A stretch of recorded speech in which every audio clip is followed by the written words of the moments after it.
How do you stop criticism from destroying your relationship? I will answer that question in this episode of my show. I'll also explain what's going on neurobiologically and psychologically with criticism going back and forth. And most importantly, I'm going to explain what you can do to stop this destructive cycle if you're the one doing the criticism or if you're the one getting criticized.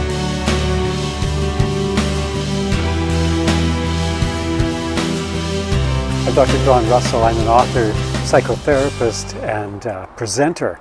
And I hope you enjoy this video. Click subscribe right now. Click like because you're going to like the video. Criticism in relationship is one of what Dr. John Gottman calls one of the 4 horsemen of the apocalypse. He uses that dramatic label to try and get across how destructive these patterns are in a relationship, that basically they will lead to the end of the relationship. So these kill relationships. And so you've got to stamp out criticism from your relationship for the success of the relationship, and obviously also just for your own emotional, psychological, and perhaps spiritual well-being. The antidote, generally speaking, the antidote to criticism, according to Dr. John Gottman, is to use the softened startup. So when you want to get into a topic, use just an easy and slow entry into the conversation. Hey honey, there's something really important that I'd like to talk with you about. Is this a good time? Okay, yeah, here's the thing. The thing is, I'm really kind of getting tired of constantly picking up your dirty socks off the floor or whatever. You get the idea. So it's a gentle entry into the conversation rather than, the alternative is, you're such a pig. How come you never clean up your clothes? Right? That's going to get, that's going to reliably get a fight response, a defensive, protective fight response back. And you don't want that because that's going to be totally unproductive. The other really helpful strategy, just, generally speaking for the relationship, to reduce or eliminate criticism from the relationship is finding a way to convert your criticism into a complaint. So a criticism is a character attack of the person, right? You're such a slob. A complaint is talking about your own feelings about a specific behavior. So for example, instead of you're such a slob, saying, hey, you know what, I'm actually getting really tired of picking up clothes off the bedroom floor all the time. I wonder if you can double down on your effort to clean up after yourself. So that was a specific targeting of a behavior, and it was reporting your own feelings rather than attacking the other person. So why does criticism happen? Well, here's the answer. And so if you're the one doing the criticism, then you know what, fasten your seatbelt because here comes some stuff that might be a little bit uncomfortable for you to hear. People that criticize inevitably have experienced criticism of themselves earlier in life. So most likely harsh parents, in some cases harsh, others, maybe older siblings, maybe, bad teachers. And so they've heard a constant barrage of criticism of themselves. And what that does is it creates in the psyche of the person receiving that what we call an inner representation of the perpetrator. So basically, we've internalized the critic message and we're starting to have our own in-house inner critic. And so, if you listen to the thoughts in your head, you'll hear that you are constantly criticizing yourself. Oh, you're so stupid. I can't believe you said that. Or you're so lazy. Or you are a terrible husband or wife or partner or parent or whatever, right? So you've installed over time, you've installed an inner critic into yourself. But of course, that's not the end of the story. That's really emotionally, psychologically tragic and disappointing, but that's not even the end of the story, because now what we do, if we have that inner critic, we give ourselves momentary reprieve from the inner criticism by blame shifting, right? I've got this distress inside, so I'm going to make somebody else feel terrible by criticizing them. And so now we've sort of completed the cycle. Somebody criticized me, I've created an inner critic, I criticized myself, I want relief from that, so I criticize, inevitably the person closest to me, which is a double tragedy. So that's what's happening for the critic that's doing the criticism. We can take that one step deeper, though, and understand that according to marriage and family therapist and, frankly, guru in the business, Esther Perel, she says that behind or underneath every criticism is a wish. Think about that. Behind every criticism is a wish. So think about criticism that you've levied against your partner or you have received from your partner. And if you kind of deconstruct it a little bit, you'll realize actually they were asking for something. They were asking for something, but the problem is they don't have the courage to be vulnerable to ask for it straight up. And so it gets cloaked in a criticism. So which of course is really ineffective in getting that wish or that desire met. So if you think about the wish, frequently it's a wish to be connected. How come you spend so much time watching TV instead of talking to me? Well, because they have that criticism. It's actually a wish. Or I'm so mad at you because you didn't call to say you would be late coming home from work. So there's the criticism, but you can hear the wish. At the core, the person doing the criticism is offloading their responsibility onto the other person to feel okay, to feel loved, to feel lovable, and to feel worth.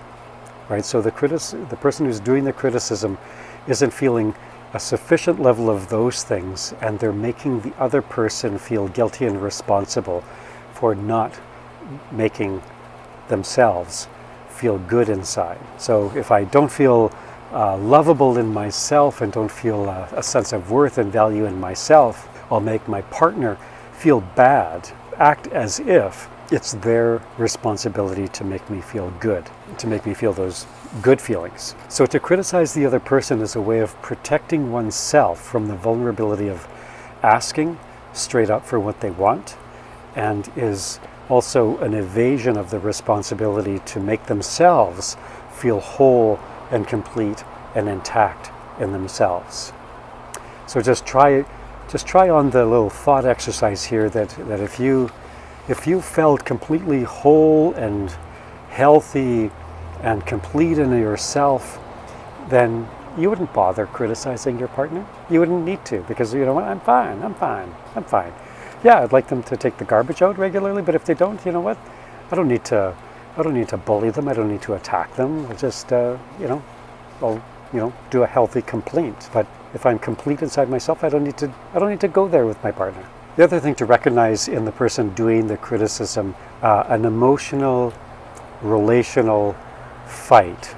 So what it is at its core, and this is the neurobiology part of it, which I'm not going to get into in great detail because I want to keep this video kind of short, is this is a learned protective and defensive trauma survival response. You've heard of fight, flight, freeze. Well, those are some of the trauma responses that are hardwired into the nervous system of a person. And if we see aggressive going after behavior in relationships, then inevitably what that is that's a manifestation of a learned protective defensive trauma survival response. The person is kind of go after something that they feel that they need for their survival. Stay tuned for another video on that topic. I'll delve into that in more depth. Check out other videos on my channel, and while you're doing that, why don't you hit subscribe, hit like, and hit me up with a comment, because I'd love to know what you think about this video. Okay, we're almost done here. Here's the next section, the next kind of chapter of this discussion, and that is for you people in relationship that are receiving the criticism. What can you do to stave off or to help stamp out the criticism that you're getting? Well, there's two strategies that I want to name and describe here. The first one is to use your X-ray vision or use your eyes of faith if you want, and recognize that in your partner, they look like an adult. Check. But they're not acting like an adult. Check. They're acting, don't tell them I said this, but they're acting like a child. And that's actually a really insightful observation to make, is when they're doing that criticism, they're actually acting like a child. And what that tells you is that this trauma survival response that's a fight response, but it's showing up as criticism, is actually a young part of your partner that experienced criticism and threat of loss of relationship, and it is in sort of a state of arrested development. So within your adult partner, you have a young, frightened, scared child, and it's that part of the person that's acting out in the criticism.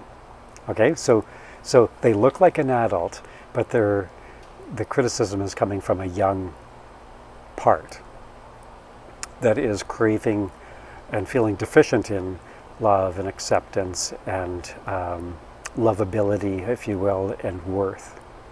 So if you feel so inclined, armed with that information, you can kind of sidestep around the criticism that you're receiving and try and create a targeted response to the frightened inner child. So let me give an example of that really quickly.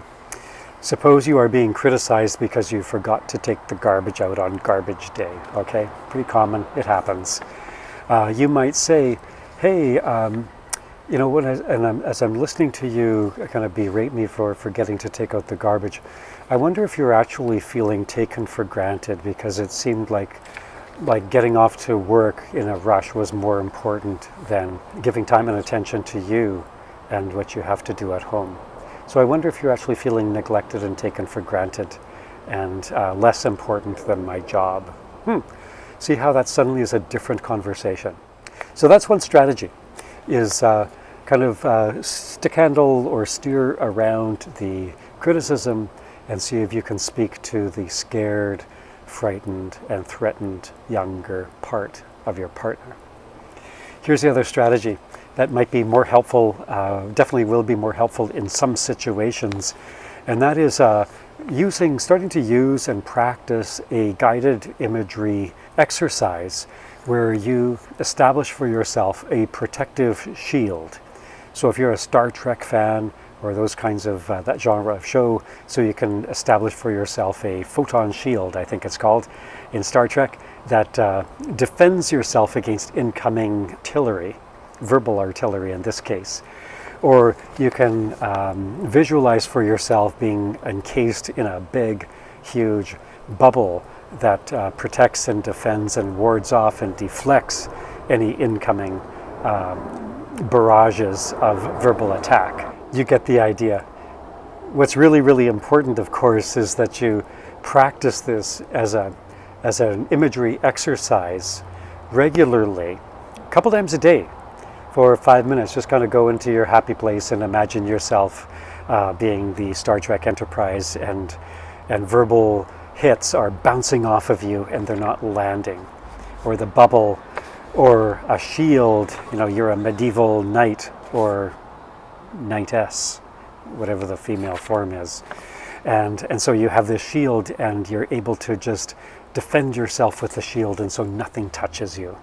Okay, so practice that regularly, and that will create a stronger sense of protectiveness and a stronger sense of immunity against the verbal barrages. With that in place, because you're not stuck in your own fight, flight, freeze response, you're able to respond rationally to your partner. And so you might say something like, you know, honey, I don't appreciate being spoken to that way, so I'm going to ask you to stop, because that is disrespectful to me and to you and to the relationship. Very calmly, very rationally, because you haven't been impacted by the hits. It's really, really important to end criticism in a committed long-term relationship. It is destructive. It predicts the end of the relationship. And I hope you've heard in this video that there's strategies you can do together. There's strategies that each of you can do independently that unilaterally can change the critical dynamic in your relationship. Really, really important. Of course, I need to say that if that criticism is chronic and it doesn't respond to interventions like I've described, then the person receiving the criticism should think seriously about what to do about this relationship, and probably should seek out relationship coaching or therapy from a good and skilled therapist to help sort through the options, sort through perhaps some other strategies to change the dynamic, or perhaps even navigate an exit strategy out of this toxic and dysfunctional relationship. Hit subscribe, hit like, hit me up with a comment, let me know what you think about this topic.